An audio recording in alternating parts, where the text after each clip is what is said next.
See the best of Black storytelling come to life on the big screen at American Black Film Festival, June 14th through 18th in Miami Beach. Visit miamiandbeaches.com. On this season of the Leading with Audacious Confidence podcast, we share stories from corporate executives and tips from those who coach them to high performance on what it really takes to build and keep your confidence in this fast-paced, ever-changing world of business, and how they inspire others to lead with confidence. Be ready to take lots of notes because there's always some juicy nuggets coming your way.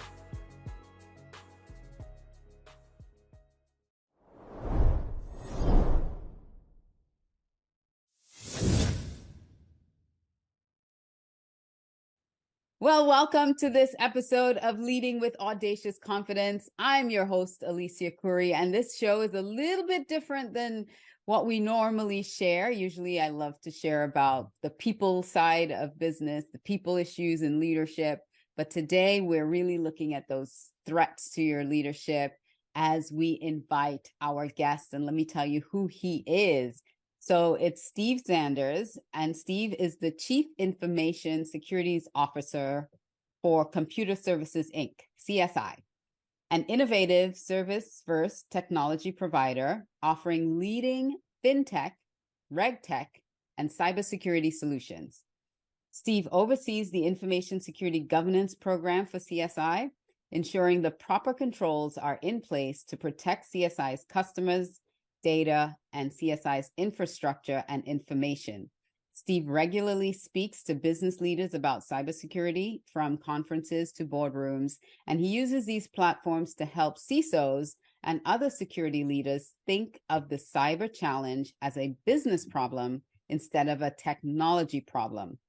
He also emphasizes the importance of strong human layer as an essential accent to a strong information security program.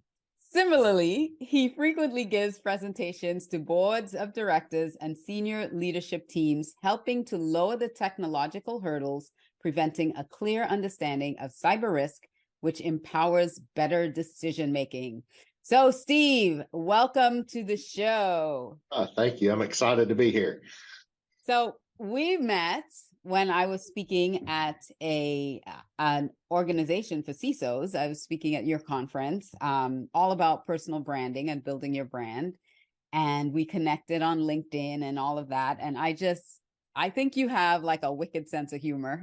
Thank you. It's always fun to listen to watch your comments on things. Do you think you have a sense of humor? Sometimes, yeah. Some people don't get it though. Well, I did say it was kind of wicked. It's kind of, you have to think about it sometimes. But I am so thankful that you joined us because, when we talk to leaders and we're talking about confidence, building confidence in leadership, one of those things leaders are often asked to do is a SWOT analysis and, looking at your strengths, your weaknesses, your opportunities, and your threats. And so in your bio, as I read earlier, you speak to business leaders about cybersecurity, the technology threats to their organizations as a business problem. It's not something to be taken lightly in this age of technology that we live in. So talk a little bit about that, and then we're going to get into how you became who you are. Yeah, so, I think many times, with having been such a technology issue or technology focused issue for so long, many of the senior leaders in organizations tend to believe this is just something that's handled by the technical teams, and they don't realize the risk that it poses to the organization, the risk it poses to them, and the plans they have put into place as you're drawing out what you're going to do in the upcoming 5 years. It's not hard to envision a major cyber incident totally derailing all your plans. And so I think ensuring that you have the right controls in place to keep this risk from becoming something that really affects you is important. Yeah, that's so important. So let's go back in the Wayback Machine a little bit and kind of tell me, how did you become a CISO?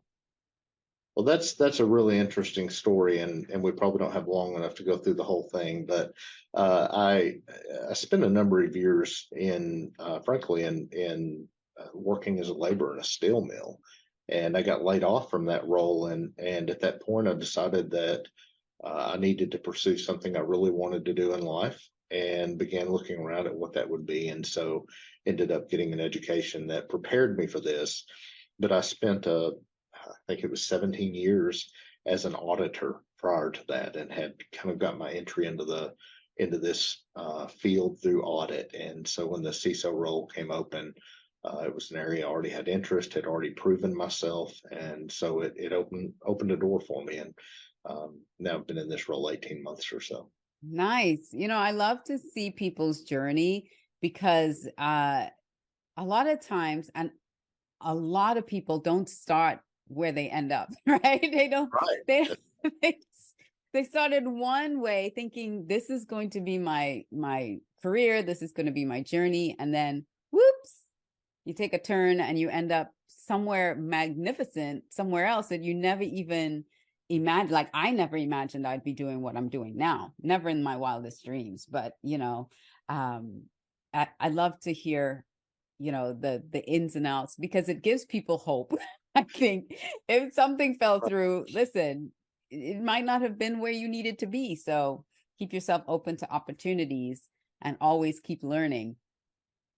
So major threats, we're getting back to major threats in when you're looking at organizations, because as a leader, you might think, well, yeah, let the technology will take care of itself.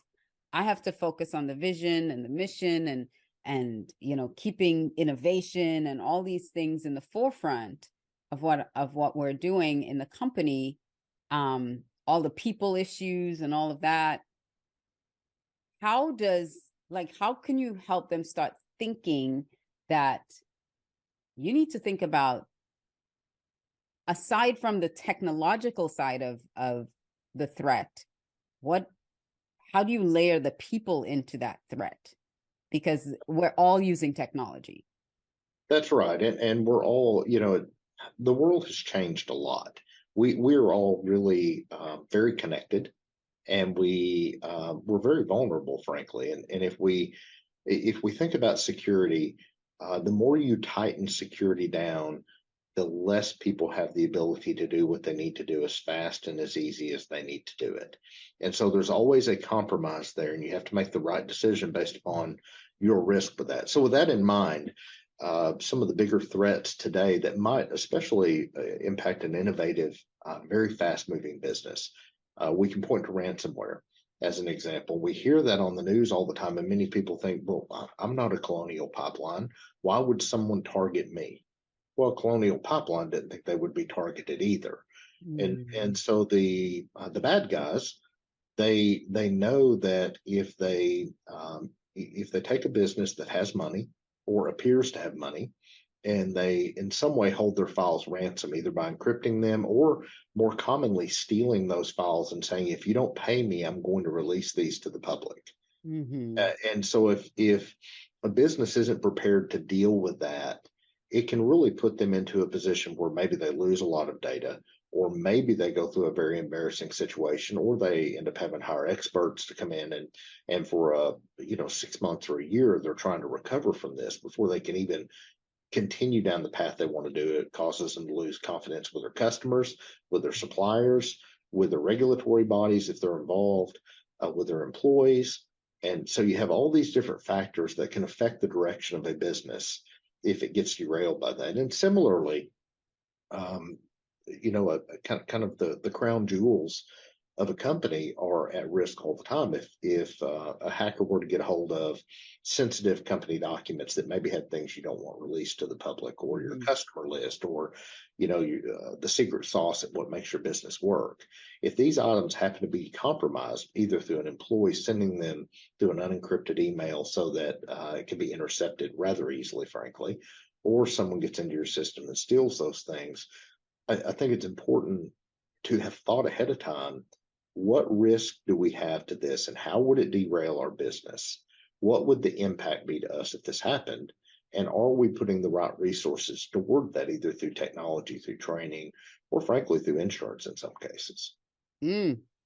Technology, training, and insurance all sound expensive.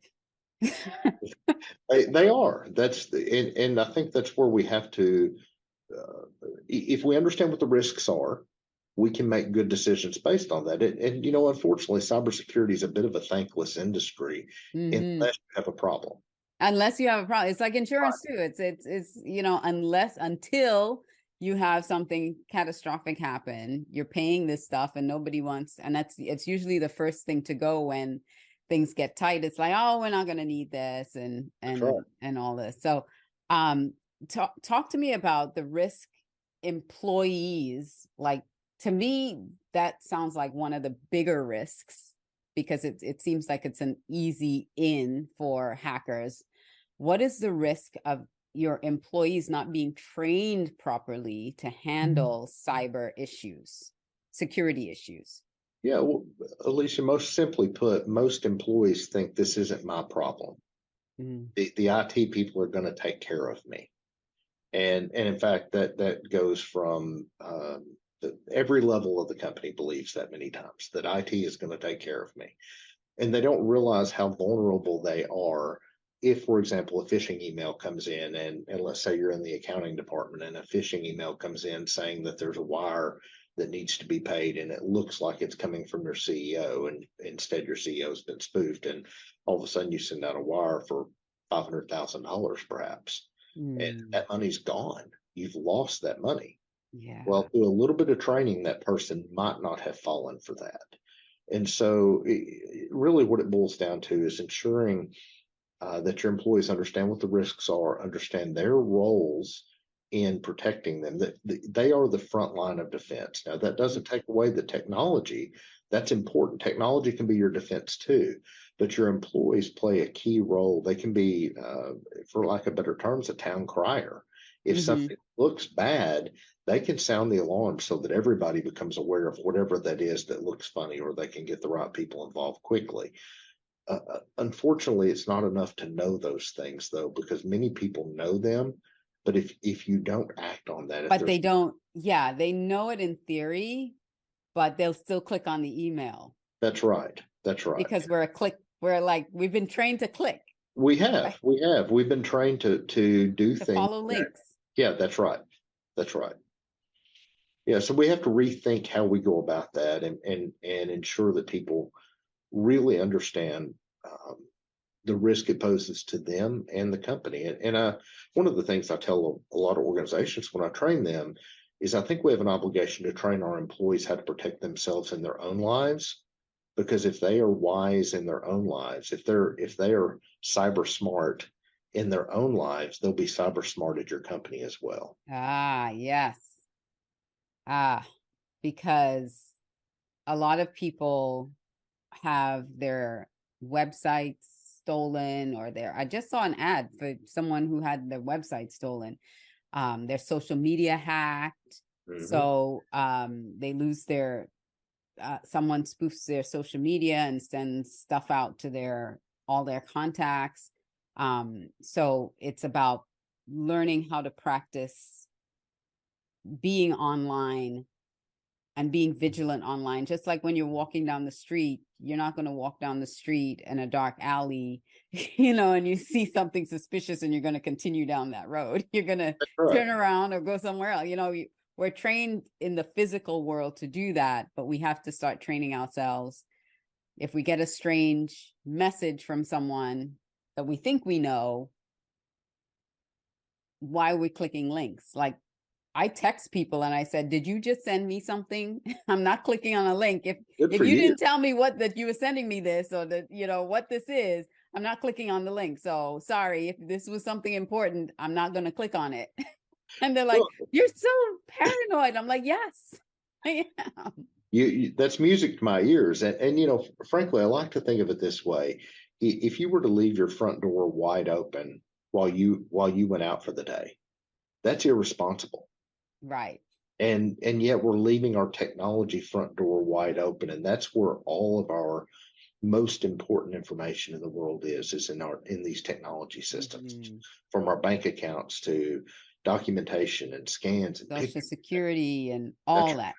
That's right. In fact, there was just somebody that had their iPhone hacked that they offered to pay, I want to say it was like $200,000 to have Apple help them get their iPhone, their access to their Apple account back, because all their family photos were tied up in that account, and they had no record of a deceased person. Wow. Other than that, so it really it cuts pretty deep when we think about it from a different perspective. That, again, do you leave your front door to your house open? No. Oh, do you? But we don't know what we don't know about all this stuff, Right. until a lot of times until you get hit with it. Like I was surfing, I was doing some work on Google, looking for something, and suddenly, like I didn't even know I clicked anything, but suddenly I got this warning, you're under attack, blah, blah, blah, blah, blah. I was like, oh, like, That's right. thank God I know some people in your industry. And I immediately texted, they're like, okay, don't touch anything. Let me send you a link. You follow the instructions on this link to clear it up, because it's not an attack yet. They're actually trying to get into your system. So they're putting all this stuff. So they either want you to call something or click this link or something, and then that gives them access. So it's like, as soon as that warning popped up and the sounds and the alarms were going off, I texted immediately. I was like, thank you for answering my text. Well, you've got a good list of friends. Yes. So I was like, okay. And then I was able to shut everything down and follow the instructions and wipe it out. And because I thought I was about to lose everything, I was like, no. So sometimes that's what happens, is they would, what is that called? That's not phishing. But is that a phishing? Well, it could be phishing depending on how it came in, but it's usually some form of malware that is attempting to fool you into thinking something's already happened, and through that, they in turn infect you. So you're not infected yet with the bad stuff. But they make it seem like you have been. Right. That's right. That's right. And they say, don't turn off your computer or you lose everything. Don't shut down. Call this number immediately or click on this link. Yeah. And a lot of people fall for that because it immediately sends you into panic mode. It's like, I have to do something. That's right. Well, and frankly, the bad guys are really smart. I mean, sometimes they're just out to steal some money. And so they'll call your number and they'll say, I'm from Microsoft and I'm here to help. And unfortunately, it's going to cost you $450 to clean up this problem I found on your computer.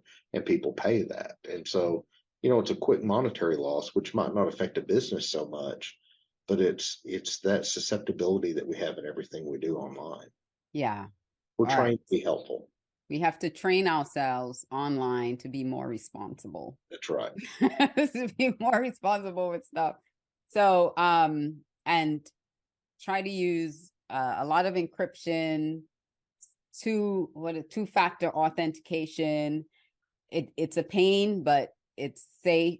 It's that extra lock on your door. Businesses, what are some of the tools that you recommend smaller businesses, for instance, to use if they can't have a CISO on staff? Yeah, that could depend a lot on the type of business, but you just mentioned the number one thing, and that is multi-factor authentication. That is critical. If you have your data stored anywhere in the cloud and you don't have multi-factor authentication enabled, you're negligent. It is so easy to hack into accounts without that. The second thing is be sure that you're updating systems appropriately. Never run anything that is out of date. Hire a good IT team to put a good firewall in front of you to be sure that you're protected from the attackers that could come in. And of course, you mentioned the encryption, and that's important. It's more important when you're emailing something that if it's sensitive, that you encrypt it. Most people don't understand email's more like a postcard than it is a sealed envelope. So it's not that hard to see email if you can interject yourself between the 2 points where it's being transmitted. So encryption is important if it's sensitive. So those are just some kind of almost table stakes. Okay, so And let me add one more to that. Many people think when you say updating software or patching that you're thinking about Windows, but one of the most vulnerable pieces of software out there is a third-party application, which I'm not going to call out on the podcast, but I think being sure that whatever it is you're running, that you're updating that to, whether that is, an Adobe product or a industry-specific product, whatever that is, to all these third-party applications, your browser, when Chrome tells you you're out of date, well, there's a reason they're telling you that.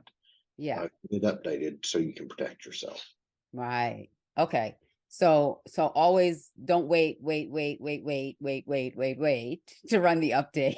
Right. Till something when the update comes in, run the update because there's a patch for something, or they've updated something that they see is vulnerable somewhere. So update those phones.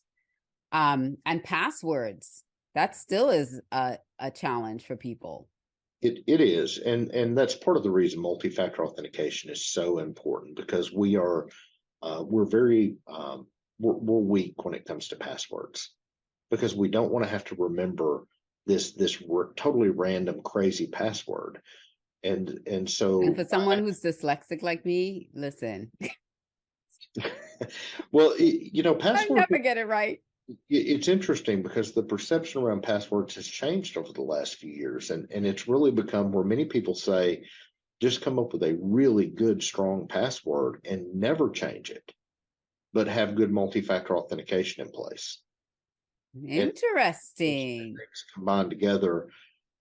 Really, the theory is that if I'm asking you to change your password every 90 days, which many companies still do, if I'm asking you to do that, what's the likelihood you're going to write that password down? You're going to write it down because you're not going to remember it. That's right. So there's some debate still out there about it, but the key point to take away from that is it is important to know how to make a good password, and that's critical. And then it's important to have that multi-factor authentication enabled in every single case. Nice. Yeah, I don't use obvious things as your passwords. And if you have to use something that's kind of obvious, throw a monkey wrench in there. Throw a couple monkey wrenches in there so it's not straight. Like it's not your name and birthday, throw a few things in the middle of it That's right. so it does break it up a little bit.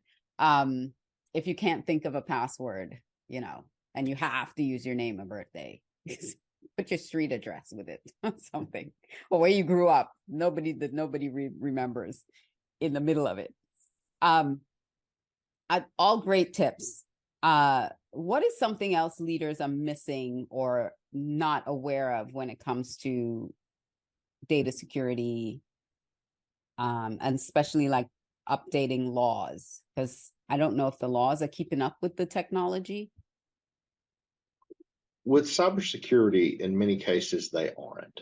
And part of the problem is we don't have lawmakers who are typically cyber experts. And it's also many times it's thought to be a business's problem rather than the government's problem.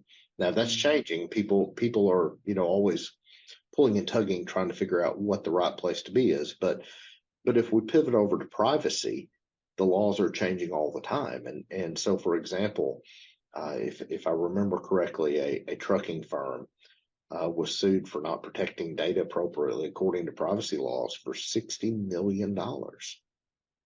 So this is not a small sum of data. So anything in certain states, for example, California is one of those, and there are others as well.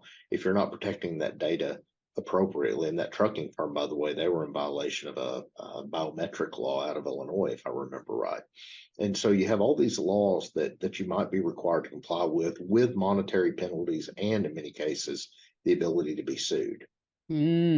Got this, and you have healthcare and all these other things. So understanding what laws apply to you specifically around privacy are really important things to do. And how do you again, as if you're a business owner, a small business owner, how do you understand that you have to contact someone in cybersecurity? You like, who do you go to find out if I'm in violation? How do I fix this? Where's that person? Do you call up Best Buy? You know? Probably not. And that's a tough one to handle, actually. And so what I would recommend is paying attention to the Chamber of Commerce or other business organizations who are bringing in someone who can speak business about these cyber risks, and be sure you attend that. Don't think this is a technology session, or push those organizations to bring in someone who can speak business and help you understand what are the real risks we're facing, what questions do we need to be asking. And frankly, it might not hurt to even join an organization regarding privacy, for example. You can even join email groups that send out email blasts that alert you to the latest changes. So you have to think the level of interest you have and how much you're willing to invest in it. And that's going to vary depending on how big your business is and how much capacity you have. But at a very minimum, somehow keeping yourself abreast at least once a year about what's changing. Wow. Yeah, a lot to consider here. And I'm glad that we did this show because, I don't think cyber attacks is top priority for a lot of small businesses or even leaders in organizations in mid-level leadership. They're not thinking on that level that I need to pay attention to my people and making sure that they're handling cyber risk effectively. That's for those upstairs to think about. Like that's not my concern, but it really is everybody's concern. That's exactly right. And one thing I would say to any business leader is first you need to understand what it would cost you potentially if you had a breach, and you can think about that a lot of different ways. But if you have a lot of customer records, one thing to think about, it's about $250 a record if you're breached.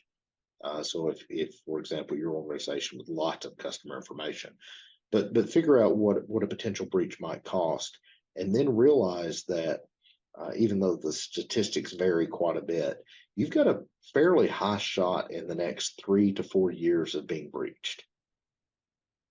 And so if that happens, are you really willing to take on that responsibility, or do you not want to be the easy pickings? Yeah. Thank you so much. This has been incredibly informative. And like I said, we're talking about confidence in leadership, and if your confidence in the security that you have right now isn't high, and it's kind of mid-level or low, it's time, this is the wake-up call. This is the alarm sounding.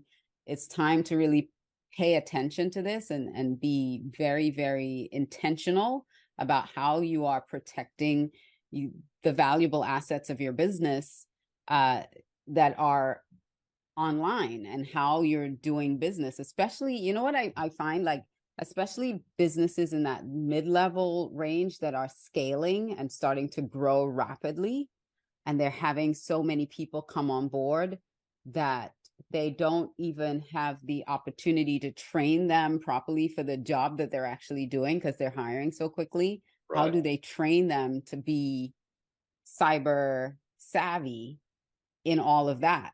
So especially those mid-level businesses, as if you find yourself in a growing, scaling position, you are vulnerable.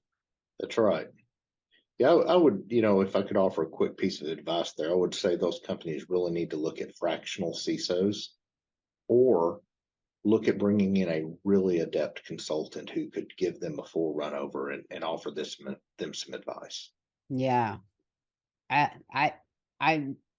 You're actually, I'd never thought about that. I'm like, yeah, because as I'm working with companies who are that building, scaling, bringing people on thing, I didn't even think, I won't. Cybersecurity, all these people coming in, are they even paying attention to their email? You give them an email address and they're off to the races. That's right. Yeah. You're doing business now. So great. Thank you so much. Thank you. And I'm going to shift gears a little bit because I could talk forever and ever and ever and just try to get as much information out of you as possible. But I'm going to honor your time and your day, and we're going to jump into our rapid fire and share some have you share some leadership stuff and some fun stuff with us. So are you ready? All right, I'm ready. All right. So what, as you were rising up through the ranks, what has been either the biggest leadership mistake that you were a victim of or that you made yourself? Well, I think probably the biggest leadership mistake that I've seen a lot of people make is not thinking big enough about where you want to go and then not having a mentor that can help guide you to get there. Wow. That's the first time I've heard that one. Yeah. Not thinking big enough. And then my next question here is, what is the best leadership advice that you've ever gotten that you still implement today? I think probably the most important lesson I have learned is that when you're in business, everything is a business decision. And you have to be able to talk the language of business. It doesn't matter if you're in IT or marketing or any other part of the company, you have to be able to talk business. And so educating yourself in that way so you can speak the language that's important. That's a good one. That is a good one. So you said you worked in the steel mill, right? Yeah. And made the switch when you were laid off.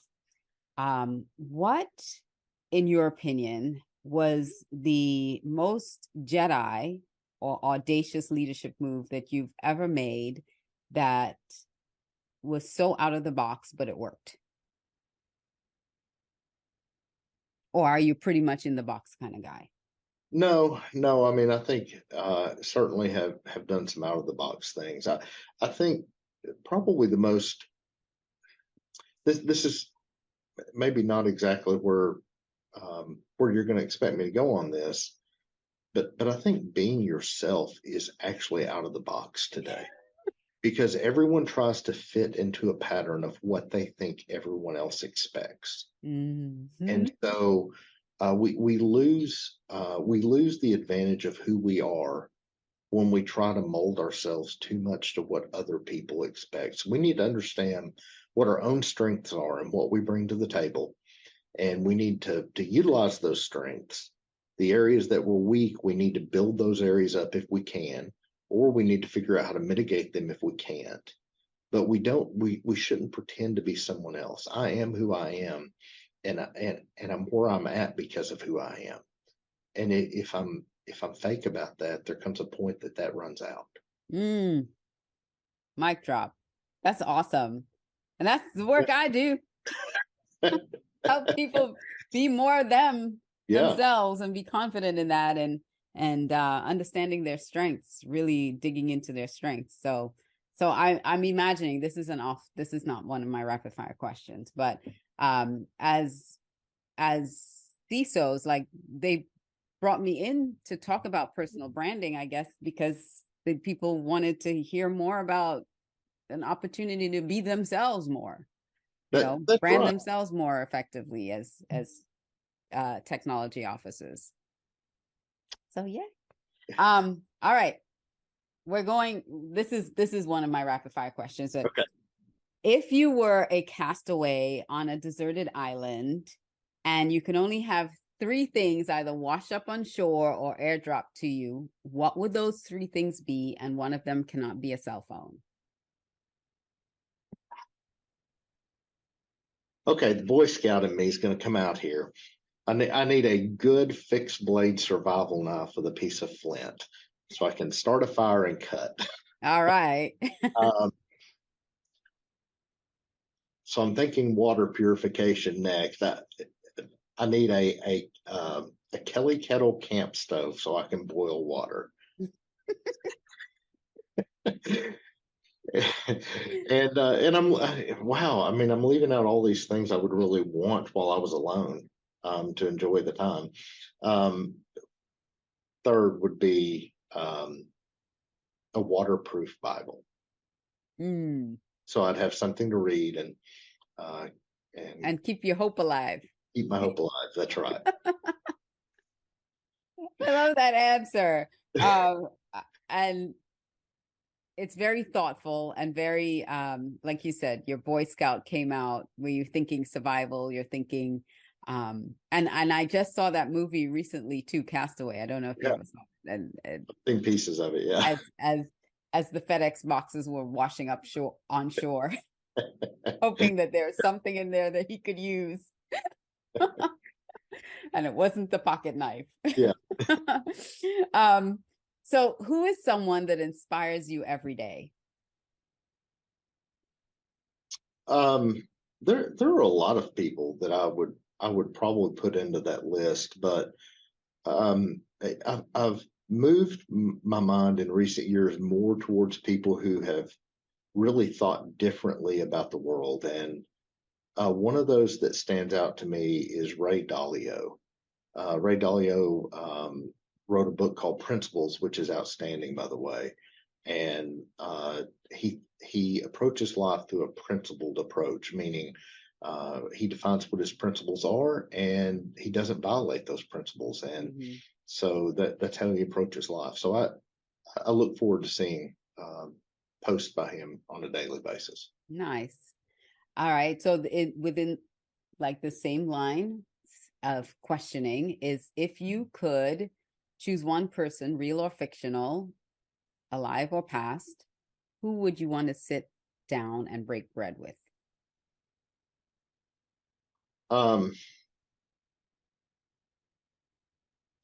You know, if I would really enjoy having lunch with Warren Buffett. Why is I that? would like to pick his brain. And pick his brain. Interesting. More about business. Yeah. I mean, I could pick a lot of people. Maybe my mood would, that changes with my mood. I certainly can think of, spiritual aspects of that, or, Freddie Mercury with Queen, talking about, the rise. And anyway, I mean, it could be a lot of things, but right now Buffett stands out. Warren Buffett stands out. Yeah. All right. So my final question about this is, what are you reading right now? Or do you have 3 of your top favorite books that you'd like to share with our audience? Because readers are leaders. Wow. Yeah. So I'm not going to give you 3 of my favorite books because that would change every day. I love to read, and I keep a large list going at all times. So but let me just tell you what it is, because I won't remember all of them. So, all right. Chip War, right now, that's about the semiconductor industry. Decisive by Chip and Dan Heath. Decisive. Yeah, Decisive. It's an older book by them, but it's really good. Reading Romans with Eastern eyes. And that's a spiritual book. A guide to DNA testing and genetic geology. All right, wait. We have to fit this on a thing now. So okay, all right. So let me add a few more. The Inserto series, and Execution. I mean, I've got like 9 books going right now, so we'll just stop with those. What's your favorite way to read books? Depends. I like reading on Kindle, but I also like audiobooks. I don't read paper books much anymore. So it depends on I what love the feel of that paper and I do too, but I like carrying my Kindle with me everywhere. Nice. Yeah, I agree. I like the smell of a book too. If they could just put that into a Kindle, it'd be great. That and a new car smell. Come on.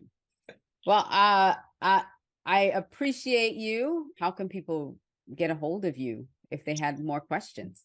Probably LinkedIn's the best way. I think my account is Stephen with a V, middle initial R Sanders. So yeah, we'll have it linked below so people can connect with you on LinkedIn. And I encourage you to go ahead and connect with Steve on LinkedIn. Yeah, and look out for his posts and his comments. So, Yeah, I think it's been great. We've covered a lot of ground. and I want to congratulate you on air for little Ezekiel, your grandson. Yeah. Congrats on that. And what are you going to teach him about leadership and being confident? I'm going to teach him to remember that how you treat people says a whole lot about who you are, no matter what you do in life, and to always be himself. Always be yourself. That's right.